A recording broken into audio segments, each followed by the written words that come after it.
team come out of the Let's do it one more time. Game 3.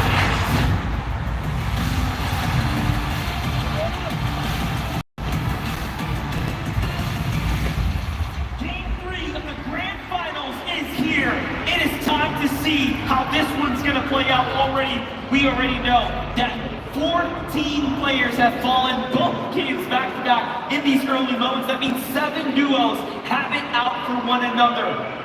This is the moments here that kind of make yourself one of the best in the world. This is the last game before that halfway point.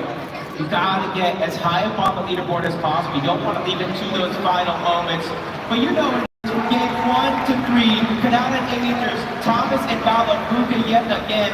You can see shots coming in, but Canada Thomas already has help, and the fight is barely just begun. Canada gets the first strike. Thomas goes down. Malabuka by himself is on the chase for Angels. Angels doesn't look like he has a weapon. It's all over Canada, and he strikes while the iron's hot. 2-1, back and forth. Canada, Angels have an opportunity now to potentially run away with it. The problem that they have though is how far can they take it when the chance is in front of them. Uh-oh, I already see Baka that's down. Yeah, there's a reason. You go for that 50-50 at the top of the tower. Pars, he hasn't been able to launch that over. That's not going to be an option. We both got ARs, SMGs. You go ahead and take them down if they try to make that part of their game plan. Now it's all about the hunt. They even get a shield briefcase. Oh, this is a big there playing hard. Bulldoze his way through. He's trying to make magic happen. Shot himself in front of hard. Almost doesn't. Takes down Reason, but Yana saves the day. So close, and he seals the deal in the final moments. You wouldn't think it would be possible, but he does do it. Here's Ticho, here's Strula. They have TK nearby. TK had that explosive entrance coming out. Of course, that low rest. They managed to turn online, and already they have taken down his teammate. Unfortunate for TK now. He's going to have to figure this one out. Play this one as a solo for now. Meanwhile, Buzz and Paper getting active here. Ready to battle it out. The team took their drop spot.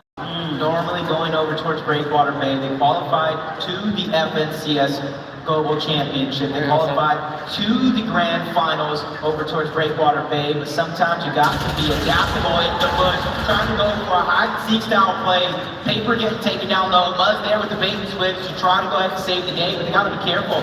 He shut TD yet again. All around the map, all around the world, they're ready to take that top spot. Misha Tina might be the most flexible duo in this lobby right now, and they are showing how he can be effective even while he tried. New strategy, but no, Bryce comes in, he's got his attention to put on the matter. Where's Chunks here? Will he back up? Misha has to back out of here. We have spoken too soon. Paper will get the final finish, but Bryce got the knock, so the rewarded points will go to them. Invitations were sent out to everybody this weekend. You can join the party if you want to. You want to take that chance and put Paper and Buzz get taken down. They get cleaned up by Bryce and Chubbs, who already have 4 eliminations so far. Impressive way to start game 3. What a great spot to be in right now for Bryce and Chubbs. Bryce and Chubbs, the lower bracket duo that definitely performed, I would say, above average, finishing up towards that top 3 by the end of the day, putting themselves in the conversation. Upper bracket day, they were contested. They had a bit of a difficult time up in the north side, but right now could be their chance to turn things around. 4 eliminations. What a way to start the game. And you know, our first 2 games were decided by teams who already have a victory royale throughout the weekend. Bryce and Chubbs have one as well, so that trend could continue. As TK goes down to Chicho, he gets cleaned up, probably trying to go for Quanti's reboot cards, so they're going to be out of this game early on. But Cooper and Miro, I like this. They go ahead and get it uncontested, they loot up, they kind of switch to figure out who's going to go for the early surge, who's going to go down into that vault and try to clean up all that loot. Jumping over to Batman Luger, rapid. We've seen so far having to play solo a fair amount, losing Batman Luger a little earlier than he would have liked the last round or so. But this drop spot, man, Mega City is obviously highly contested, plenty of action to unfold here. And then if you just peer off to the outside, we have teams like Acorn and Cold constantly hovering around. So you never really are safe inside this big city. War echt eine geile Zeit hier. Jump over Canada. And this is Kanata, already starting to look up and over. A little dangerous. And you see his streak. He's the only player in the world to go for 20 for 20, reaching the grand finals. He won his first one in the FNCS Major 3. He's looking to go back-to-back in some ways and take this global championship by storm, but this game needs to count. All right, let's just say that one more time. Kanata is the only person in the world to have made every single FNCS Grand Finals and also performed extremely well. His top 10 performances, by the way, you can hold a candle to it. It'll stand strong, but Kylie is going to fall here to Fast Army. Oh, to the hands of Davis and Steam. So from the frenzy forms, they come south, and they influence Kylie and Frastroki with a quick finish. It's huge. This team has been slowly but surely upping up their firepower game after game throughout the weekend. It's only a matter of time before they hit their final form. But Reed and Ritual, they've been out of this world so far, consistently performing at the top level. Not only online though, they brought that skill here to the big stage. Let's see if they can keep it up, and they're close by, neck and neck with both Edge and Duke. I think a lot of these teams know the risk of taking an early game fight. And so Edge and Duke just continue on with their rotation, trying to not take too many risks early on, we'll save those for the late game. Now we tune in one of the most seasoned here. Tayson setting up what could be a potential ambush alongside Mustache. They have the side angles, they have the information. A 3-2-1 is all it takes, and Tyson is caught out. And that is what a professional duo would do to you. A moment is all it takes. If it were me or if it were you, it'd take forever to line up those shots. They make it look so easy, so quick, so deadly. It was more than just a two-player 3-2-1. Frets and Booga on the other side, who actually were the ones able to steal that one away. If I thought two players were hard to survive, four players is literally impossible. I feel bad for Tyson, but luckily for him, his teammate is still left alive. You see him floating around in the mini-map, ready to kind of make an attempt at that reboot card. Fighting alone is not something anybody wants to do, even if they're separated like this, Cammy and Seti going for that forecast tower, which is a huge part of their game plan. But not only that, they just took down MK Papa. So Shalom is by himself up in this box right here. Cammy making a move for it, potentially thinking he can go in to seal this. No, they're just going to move along here. In the meanwhile, we should look at how this happened. Take a look. Scope weapons in hand. MK Papa slides across. Oh, they were trying to get that forecast out of himself. Now caught out in the open. They get burned. One of those things that you don't necessarily plan for another team to just be hiding in bushes all around, but I feel like that's one of the most simple strategies you'd see some of these teams do, but it's honestly the small things that we tend to forget on the biggest stage. We talk about rotations, Beezy and Vino moving on over toward the west before they're going north towards Frenzy Fields to try to find their spot in toward the zone. They're easily one of the teams that can pick up multiple VRs throughout the day, kind of make up for lost time, boost up that leaderboard. The Vaniac and Army are going against their EU counterparts. I drop a Nappy on the other side.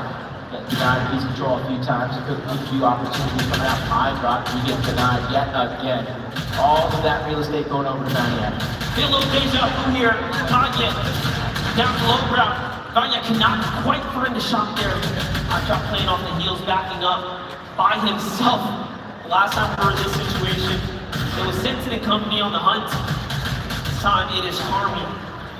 They close it a little faster. I wonder, they are drawing the attention of teams nearby. Wrap this up quickly. Back he goes. Not many other options for him left here now. That's, I feel like, what I drop, best case scenario. Let another team come in this direction, start to fight out, go down after Tommy. That way he can try to slither his way out. No opportunities to come, and a big shot fires through. Running out of resources. I drop has to think outside the box and get out of here as well. Multiple angles as Carmi finally goes in and finishes the job. Letting nothing go through. It's a huge way for them to kind of start their own game. Taste number stash. The quick elimination there onto waves for the deal. Unfortunately, Mr. Savage now has to back out of this drop here. Mr. Savage and the deal have been staying late into Slappy Shores, but I don't think they expected Mustache and Tayson to still be here playing their drop. Take a look at that one more time. First dash, around the top. They're all reserved into the box he goes. Deal wasn't quick enough to defend himself there. It was a very clean pickup. Meanwhile, Pick and Vico moved right past Carmi there. And yeah, Vico inside the top 5, chilling around 4th place at the moment. What a different story compared to the upper bracket, also taking their learnings out of the lower bracket into today.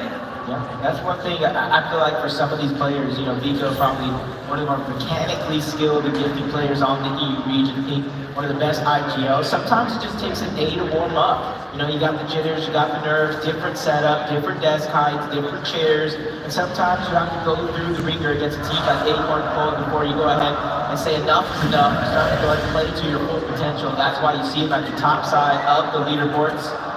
Stays the opponent's side. They're kind of making a very, very similar rotation that they have in Games Pass, going on over towards the Green Key compound, just bouncing up. They're, I wouldn't say slap dab in the center of zone, but they're as close as they can be at the current moment. Using a lot of those berries and just trying to see who rotates nearby. They just don't have a good line of sight over the lobby as of now, so that's why you see them rotating to try to get a better position, because information is critical in lobbies like this. So many trees as well really hides how much danger is lurking nearby. Take a look at all the duos that man out here, including Cooper and Miro just nearby. Meanwhile, to the south, Cammy and Seti, of course, wrapping things up in the frenzy fields. Still danger nearby though, so you always have to be careful. With that, let's get a word from Minnie. So much monster now. Let's take a little look at Cammy and Seti's on-spawn situation. We know it's a little bit dicey for them at the moment, but in this particular game, they have managed to take control of that main frenzy building. Of course, that gives them access to the north side of the map. And of course, what is there lurking at the north side of the map? It's the forecast tower. If you don't know that, you can access to know when the next zone is going to be and where it is going to be positioned. So of course, that's absolutely vital information for you. You can see them taking out another player here as well. And thankfully for them, they actually get access to this forecast tower. Hopefully that will be a good game like game number 1. Thank you so much for the pivotal information, Minnie. My zero build carry, I should say, with me, Vivid, and Zeke all squad up. And it's just very, very sure that we keep our eyes on both Cammy and Seti. They're one of 3 teams in this lobby that will have the awareness of where that zone is going to go thanks to that forecast tower. And if you're one of those teams that may have seen them, may know that it's a chance for Cammy and Seti, you might want to try to follow them around without getting targeted. But Rift Island, you know how competitive this has been. And now Shari and Rue are going to be one of the first teams going up to it. And that's been the trend throughout the first games. If you make it to the island first, you more than likely capture and get those 15 points. Really have to. Way to turn the game around for you right here. And honestly, M-Shard and Rue kind of needed this. You've been struggling here. You've had a couple moments, so this will surely put them right back up toward that top 15 bracket now. Potentially even edging their way to top 10, as this island is worth 15 points. Just you can secure it in time. We jump on over to Duco for a moment here. Edgy is hurt, hasn't quite recovered just yet. I wonder what's happening. This is getting pushed by Chumps and Bryce. A little too much happening down low. Duke comes to the rescue though. Great tags there, and finally Edgy gets his heels off. Puts him right back into the game. He was waiting for those mushrooms to pop back in there. Like they do best, they're just slithering by for now. You know they can fight in the biggest moments of them all. And it's about using your brain, using your smarts, using a lot of the strategies that even got you to this point, and then very many more tricks up your sleeve to keep that train rolling. Ari and Giris, 531 damage above the threshold. You see them currently positioned in 12th place on the leaderboard.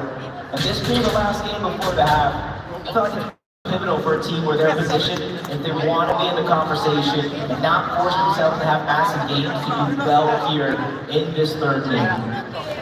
Looking at that top 10. Now into the top 15. Look at how close it is. Points barely separating one another. Mr. Savage finds himself in a little fight.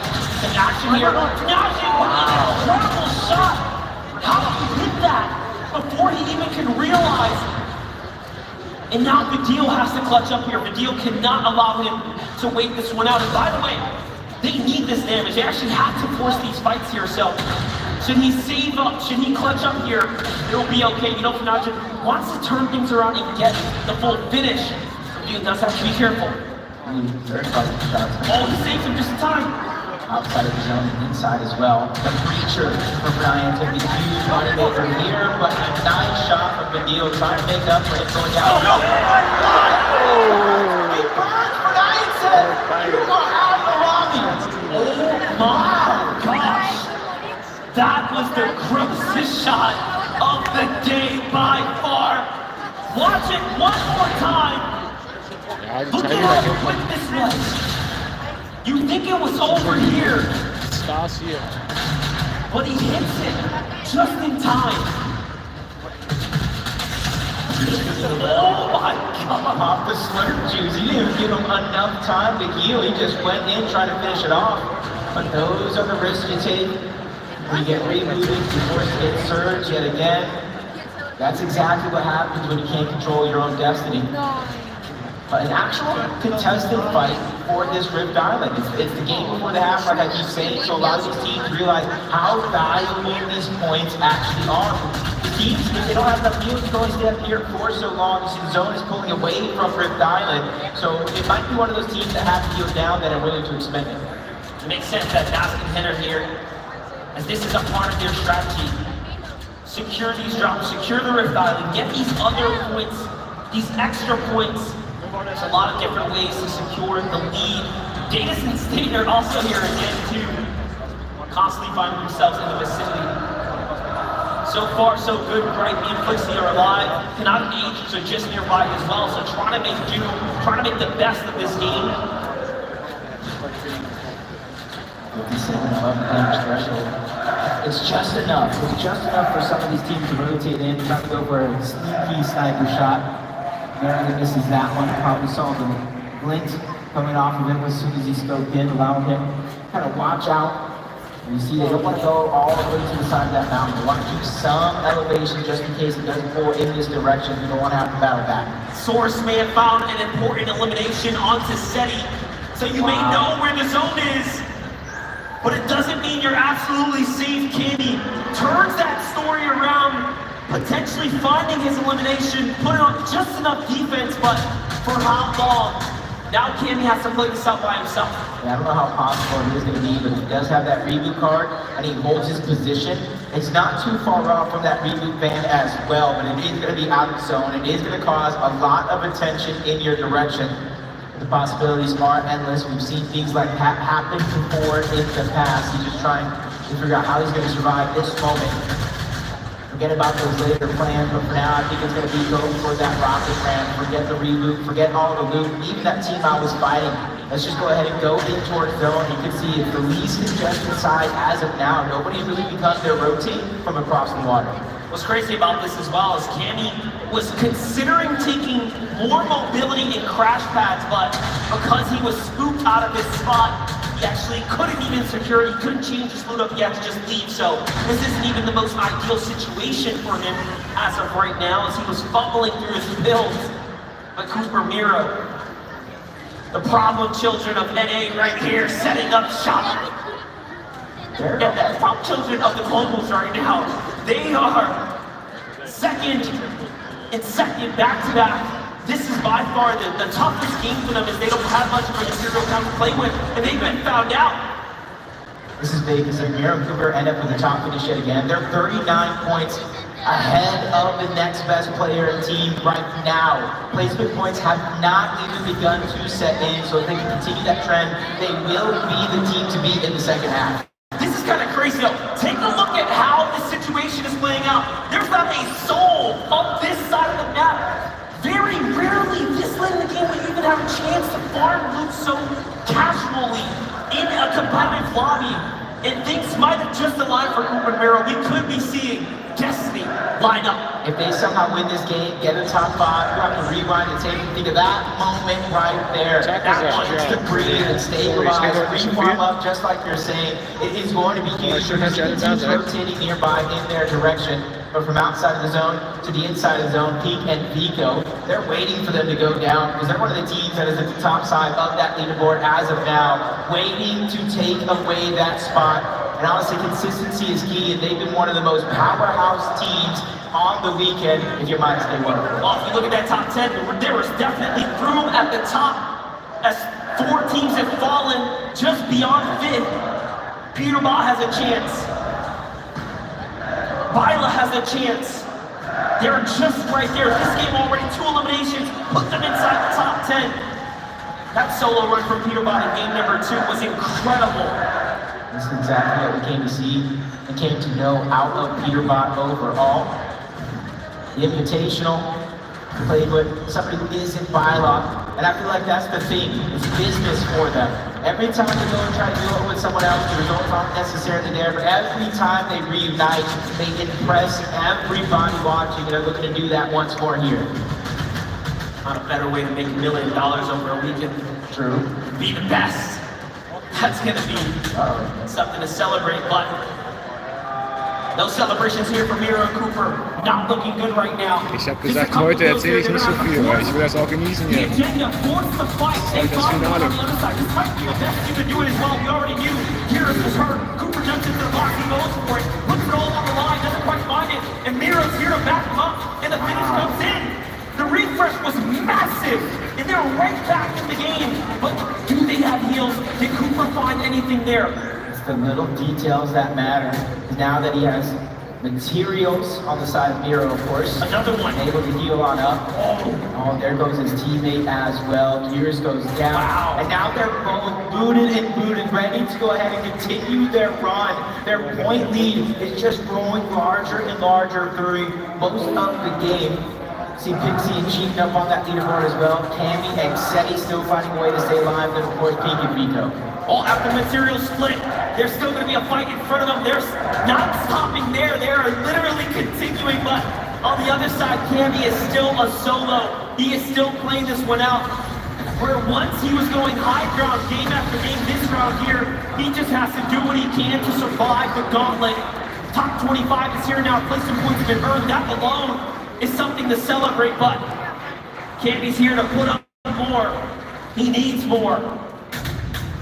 Rock and Randy to get himself one side to the next. And since he's so far below the damage threshold when it comes to short serves, he immediately goes to work, looking towards the backside of his own.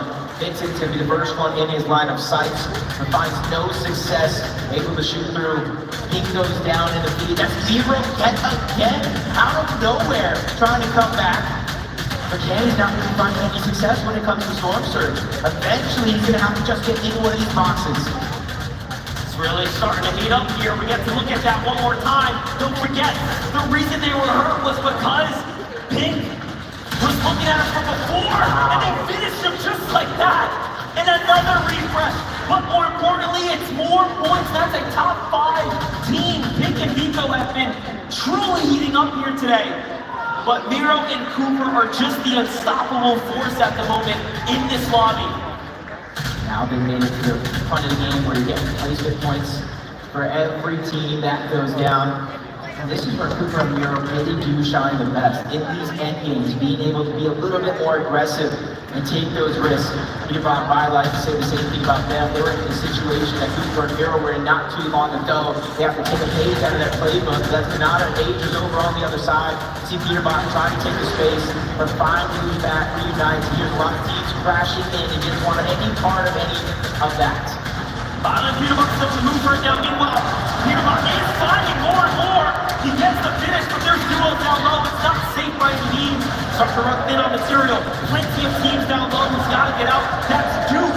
He takes down, so fragmenting a team there. While he also finds Edgy, high ground, up short. Cooper by himself now as Miro's fallen to the hands of Vico. And they are on a run right now. The point lead is insane. And as teams fall, they are doing more and more. But he falls right in front of Cooper. Cooper's got to be careful. That was a close one. That was a close call. Miro just trying to go for the mats. He needs those resources. He wasn't able to really grab much. Beezy's still alive as well. Talk about a big game need to keep them within contention so they don't leave it into the last moments. Looking at the boys on over to the other side and goes for the shot, but narrowly misses his opponent. He's able to escape and we're quickly into the top 15. Chubbs and Price are online right now. 7 eliminations and almost top 10. Chubbs and Price can be one of the most impressive duos to pop on NA right now.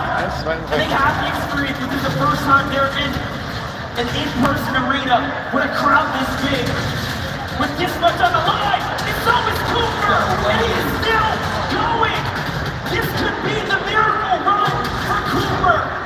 Already you're seeing the point spread. It's only them and Pixie and Cheating at the top of that leaderboard. And 40 plus points already separating them thanks to that elimination they've been picking up. But they're on the high ground. They do the first team to try to get 3 VRs on the day. They're going to have 5 eliminations, more math than they know what to do with. Elimination almost grabbed up by Cooper. And this is a chance for both Pixie and Cheating to try to pick up the points. A 2v1 situation. They got their 7 eliminations, and it's Carney who's already outside of the zone, and he doesn't even survive.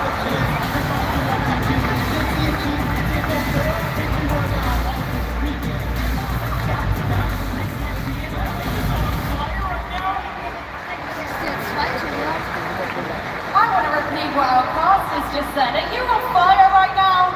Yeah, of course. Yeah, of course. I mean, you're a man of few words, but you do have some